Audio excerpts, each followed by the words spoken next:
Hi guys, आज आम instant मुढ़ी पाग बनइबा 2 मिनिट रे।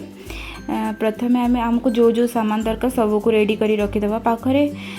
तापर गोटे बाउल रे मुढ़ी नहीं जावा, किछि मिक्सचर, किछि धनिया पत्र, किछि बीट लूण, टमाटो, मटर चना, ग्रीन मटर, काकुड़ी, आलू ये सब रखीदे पाखरे। तापर मुढ़ी गोटे बाउल रे ढाली के तापर आमे पियाज को छोट छोट पीस रे काटिकी पियाज और लंका कंचा लंका काटिकी मुढ़ी रे पकईदेवा। तापर आमे ग्रीन मटर पकईदेवा।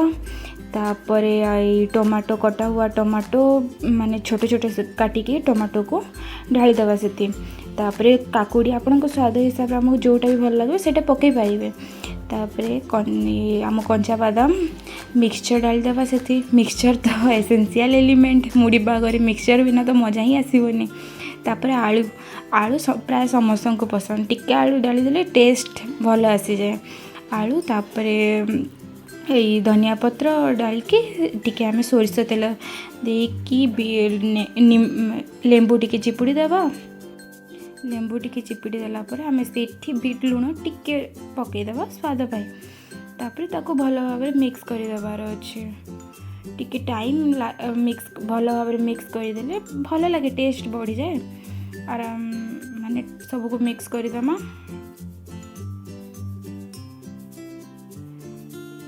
ये सबू मुढ़ी पागटा स्पेशली वर्षा दिन हो खरा दिन हो चाहे से हॉस्टेल छुआ मैंने समस्त को मुढ़ी पागटा भल लगे और इजी रेसिपी, पेट भी भर आराम से खाइब।